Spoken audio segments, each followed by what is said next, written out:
Hello everybody, Rasmus L Greco here, and welcome back to MineCraft. I think Treetop is what I think I'll call this series. I don't know. I'm very tired, and like always when I'm tired and I can't figure out what to do, I play Minecraft. And apparently record it. Oh, I have armor on, I forgot. Yes, so we're back in Minecraft, and yeah, it's almost 2 a.m. right now. I'm just meh. I'm not. I'm just tired. Really tired. I just can't fall asleep right now, so yeah. Got a lot on my mind, and one of the other things I like to do and have a lot on my mind is play Minecraft. Basically, Minecraft's kind of like a nice little do-everything tool for me. Very useful. Nice little thought pattern journal thing. Use it to process it. I think either while I'm playing Minecraft or while I'm working. And since I basically took all weekend off to attend a funeral for my grandfather, I really didn't get to take a chance to work this weekend. I mean, I didn't work this weekend, so I didn't have my chance normally to think on the weekends. Like I usually do. So I'm playing more Minecraft as a result because I need to think. And today what I'm thinking about is because I know I've mentioned this. I don't know if I mentioned this before, but like my reason for doing actually I'm pretty sure I mentioned this. My reason for doing these Let's Play stuff is because I feel like I owe kind of a debt to the community a little bit because of when I was really fucking broke. I recorded and I watched people do playthroughs and stuff because I couldn't afford to actually, play video games myself. So I kind of feel like, since the community was here giving me a chance to, play games I could never afford at the time, I should probably go back and return the favor and give people who were like me and didn't have the opportunities, play tons of games a chance to get games and watch a game that they maybe not been able to do so beforehand. Explore said game. Kind of feel it's like my duty as to pay it back, pay it forward, or whatever you want to call that. Somebody helped me. Somebody did for me in the past. So I feel I should do it for others now. And it's always been driving me as a commentator, and probably will for a long time. Because even though nobody's ever asked me to do this, or hell, nobody really wants me to do this. I'm not gonna lie, like seriously, like nobody. I've got 0 subs right now. Well, actually, I've got like next to no subs. But as far as views are concerned, on my average video, I'm getting like between 1 to 2 per. That's my normal. There's a few insanos here and there that explode, and then I have I have a series that my friends like to watch because because it's basically just involving them and us, just a bunch of us dicking around together. And they're not as when we do our normal weekly gaming night. So for those of us who didn't get to go there, who didn't get to go that day or whatever, or just somebody who wants to look back, for the ones or my friends who want to just look back and see what happened, just remind themselves of something funny that happened. They will watch those videos just because they're rather enjoyable and they're pretty funny. It's us just messing around with each other. So yeah, that's something that we've been. That's something they do. But other than those videos directly, most of my videos are just, like I said, they got 0, 1 views. So it's not like I said, it's not like anybody's really asked me to return the favor here, because obviously nobody's watching my shit. Then they not asking me to help. Not asking me to show my shit. That's a very bad analogy. Well, very bad phrase there. Yeah, that just puts bad images in one's mind. Yeah, so I'm going to. So what I've been thinking about, since I do kind of want to, since I would like to, even though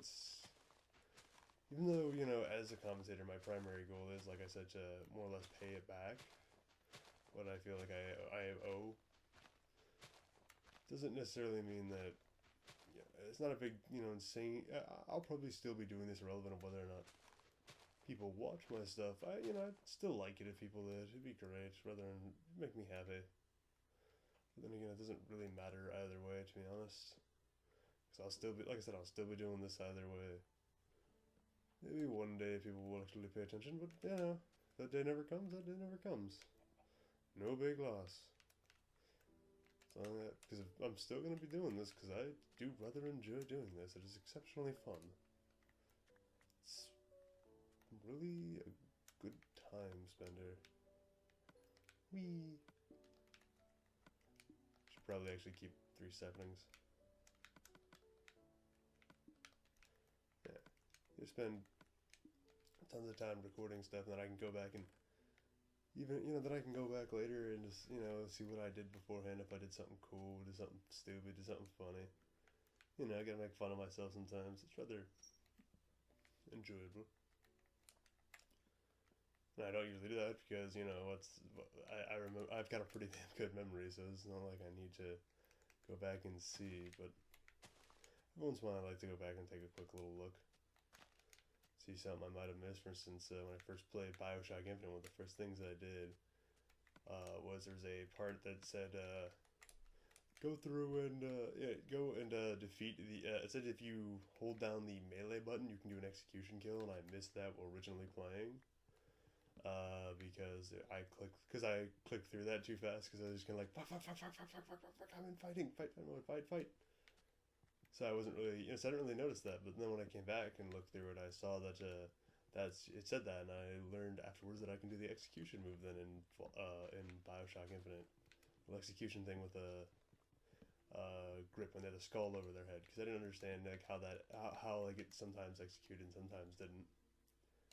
It's kind of a neat little thing that allowed me to do that. Of course, I got to go back and I got to look at other things. Like, for instance, I did my playthrough of when I did my playthrough of damn it, I can't remember the name of that game now. MineCraft. It was MineCraft. When I did my playthrough of MineCraft, I was trying to tell one of my friends how stupid some of the dialogue was in the game and how bad the voice acting was. And then, as I midway, was trying to explain to him what was going on, then I just stopped and I said, you know what, I got a video of this up right now. I'll show you exactly what I'm talking about. And I brought him to the video where the dialogue, where there was an interaction between a male and female character in it, and they were just, between the front protagonist, male and female character, and like the audio dialogue for the main guy was like so choppy. It was extremely obvious that they edited the hell out of his audio. And I gotta use that as a perfect example to him. I gotta show him what I was talking about. That was that's one of the enjoyable moments I've had with it. Well, many others. It's just fun. You go around and I gotta do a lot more with these. It honestly adds several layers to the game, to playing video games now, more than it used to. It feels more like hey, I'm creating my own experience for these things, and I have to put my own effort. I have to put a lot of effort and investment into these commentaries. So I'm not just sitting here leeching off of a game, doing it for no, just playing a game for no good reason. I actually have to, work at it and put time and effort into doing everything. Which, what I mean by time and effort is not just I have to put time and effort to obviously playing the game, because obviously I'm gonna have to do that. What I'm talking about though is I have to also how do I get back over there? I wanted that apple, but it was stupid to get the apple. Can I get this back? Or does this need to be here? This doesn't need to be here. Why the fuck is it here? Yeah, so like what was I saying? Yeah, so with the commentary thing, kind of makes it I have to put time and effort into editing everything up and making sure that the audio is perfect, that the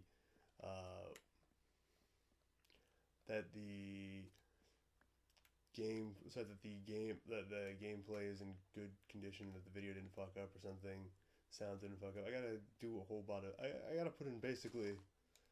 What was it? I did the calculations a little while ago, but that was before I got this new HD equipment. My old calculations, it was what my process is for recording is I record the video and the audio, then I put them together on Windows Movie Maker and sync them. I could probably find a better program to do so, but I just went with Windows Movie Maker because it's I don't have a lot of money, so it's cheap and easy. It comes with a computer.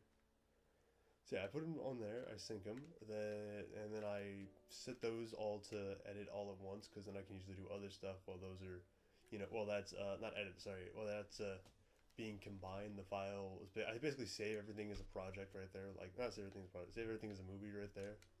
So it's like one big chunk of about 1 hour and 45 minutes usually around there of material, and then that gets uploaded.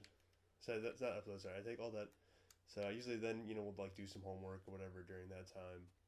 But that takes about a good hour for that took about an hour for all that to be put together. Then I would go through and edit everything, and it would take about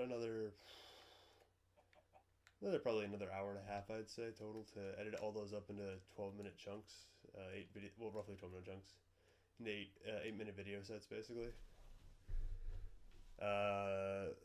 And then I'd have to go drive to the library, or when I went to, or basically go drive to the library, or like whenever I was at my dad's house, I'd put it there, whenever I go visit them, or when I was at class, I would then proceed to edit out. I mean, not edit out, edit to put the stuff on Xbox, put the stuff on the internet, because I cannot do so here in my house because my house has got like my internet speed is poor. It is rather subpar. Could be significantly better, but actually, not really can't because I kind of live out in the country. I couldn't really afford to.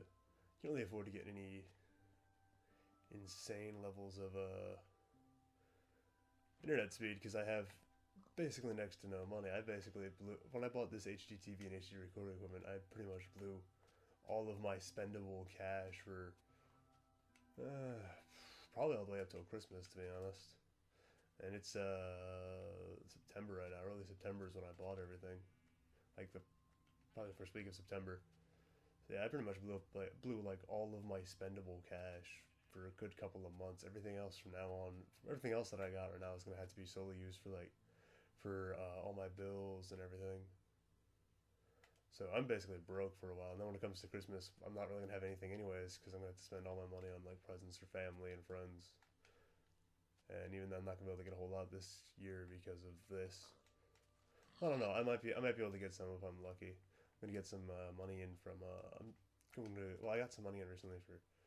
I'm going to college right now, Ivy Tech, and my scholarship money was about a little over about $1,500 over what it cost me to go to Ivy Tech here in Fort Wayne. So yeah, I have a bit of extra money for that, but I'm probably gonna use that to help me buy a new car because I need to buy a car eventually. Yeah, well, not eventually. I actually need to buy one like now. I don't have a car. I need one. Hey, chicken. Can drive. I've been able to drive for a very long time. Just don't have a car, so I'll have to. And I kind of really need one because it's making it a pain in the ass to do everything. Hello, cow. Die. Die.